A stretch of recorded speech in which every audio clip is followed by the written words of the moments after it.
Hey there, I'm Keenyn, and this is the Clear English Corner. In this lesson, I have 4 quick tips for you to help you sound more professional in your daily conversations.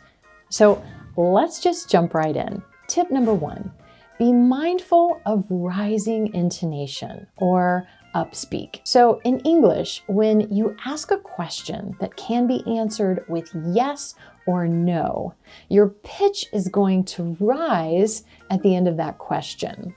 So for example, did you see the latest episode? Are you free this weekend? In contrast, when you say a statement, your pitch is going to fall at the end. I haven't seen it yet. We're out of town this weekend. You want to be careful that your pitch doesn't raise at the end of a statement.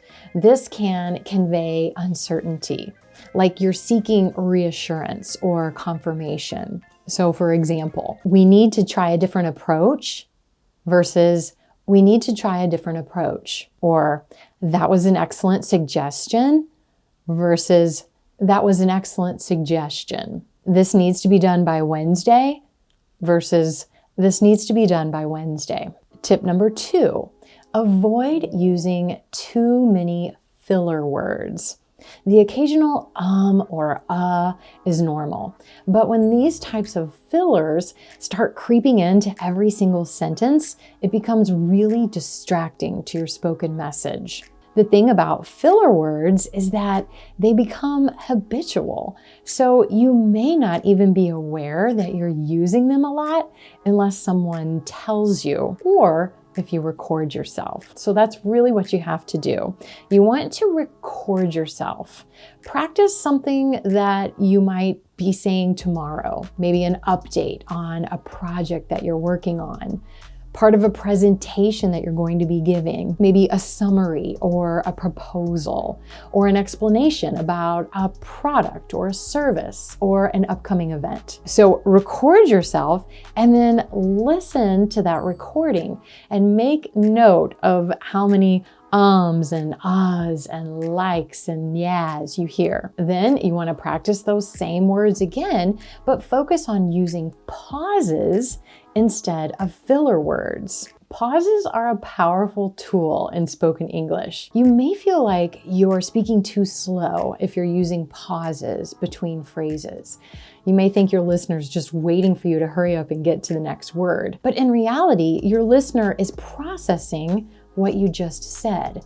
And it allows you a few little seconds to formulate the next words that are going to come out of your mouth, which allows them to come out more smoothly and naturally without all those filler words. Tip number 3, avoid using slang. Slang is super casual and informal language that we use among friends and in social settings, and a lot of times it's just not necessary in a business setting. I'll often get requests for lessons talking about American slang, and as of now, it's not something that I plan to teach, and here's why. Slang is super trendy. Slang terms become quickly outdated, and if you're not in a social circle where you're really in tune with the common slang terms, it's easy to sound outdated or say the wrong thing or to sound like you're trying too hard to be hip. Slang is most often used by the younger generation,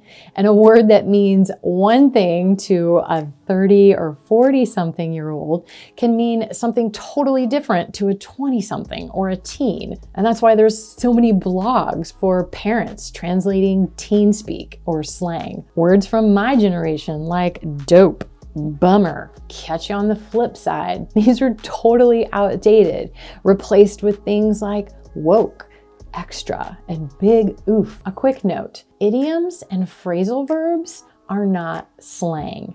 So idioms like it's raining cats and dogs or head over heels in love, and phrasal verbs like get over, look up, take out.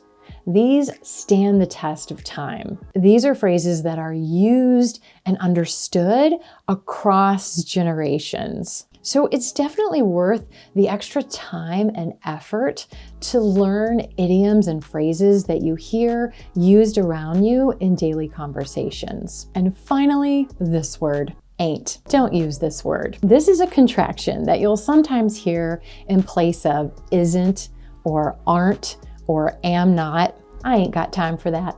I ain't got time for that. He ain't gonna make it. Pretty much across the board, this word is stigmatized and considered a reflection of low education. When I was little, I was taught the expression, ain't a word, so I ain't gonna say it. So my advice is just to avoid this word altogether. So there you have it. 4 quick and easy ways to sound more professional in your daily conversations. First, be careful of rising intonation. You don't want to accidentally turn a statement into a question. This can convey uncertainty or insecurity.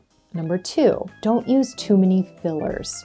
Practice using pauses instead. This makes your spoken message clearer and more impactful. Number 3, avoid using slang. Slang is super trendy, so it's easy to accidentally say the wrong thing or to sound outdated.